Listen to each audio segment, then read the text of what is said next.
পরপর দুটো ম্যাচে বড় ব্যবধানে জয়। আজকের খেলাটা প্রথম দিনের খেলা থেকে কতটা তোমার ভালো লাগলো যদি একটু বলো। না, এভরিডে ইমপ্রুভ করতে হবে। আজকে একটা সমস্যা হয়ে গেছে, ফেসবুকে পাওয়া যায়নি, রাকিবটা ছিল না। রাকিব যদিও আগের ম্যাচেও ছিল না, হঠাৎ সকালবেলা কোচের একটু প্রবলেম হয়ে গেছে টিমটাকে একটু গুছিয়ে নিতে। তবে স্টার্টটা ভালো হয়নি, গোল কনসিড করেছে, তারপরে তো ঠিকই আছে। বাকি প্লেয়ার গুলোকে কোচ দেখলো, আমার মনে হয় ঠিক আছে, এটাই সিস্টেম, এইভাবেই এগোতে হবে। নেক্সট ম্যাচ আরো ভালো খেলতে হবে। জামশেদপুর আরো বেটার টিম, জামশেদপুরের এগেইনস্টে আরো ভালো খেলতে হবে। ইউসুফ এসএস আলীকে নিয়ে কি বলবেন? পরপর দুটো ম্যাচে জোড়া গোল, প্রথম ম্যাচ এবং দর্শকরা বলবে, ওরা বলবে, সমর্থকরা বলবে, আমি কি বলবো?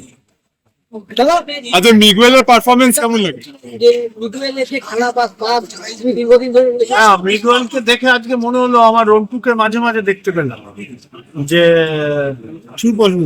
থ্রু গুঁড়ো দেখে মনে হচ্ছিল যে আবার রন্টু মনে হয় মাঠে ফিরে গেছে। কি দাদা, এটা কি নতুন ইস্ট বেঙ্গল না পুরনো ইস্ট বেঙ্গল যে এক গোল খেয়ে আবার 4 গোল দিয়েছে? ইস্টবেঙ্গল আবার পুরো ইস্টবেঙ্গল 106 বছরের, আবার নতুন করে কি হবে? না এত মানে কারুর বাড়িতে অসুবিধা হতে পারে, কারুর শরীর খারাপ হতে পারে, তার মানে কি তার নতুন হয় নাকি? ইস্টবেঙ্গল ইস্টবেঙ্গলই, ইস্টবেঙ্গলের কোনো পরিবর্তন নেই। আবার দেখবে আর একটা যাকে অন্য নতুন বলবে তারও সেই সময় আসবে।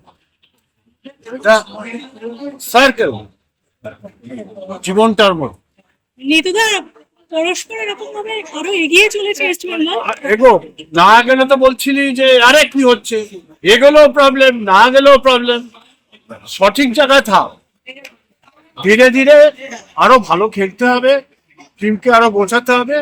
কোচের উপর আস্থা আছে, কোচ ধীরে ধীরে যাচ্ছে, পরের টিমটা, বেঞ্চের টিমটাকেও রেডি করার চেষ্টা করছেন।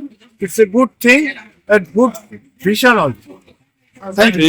Thank you.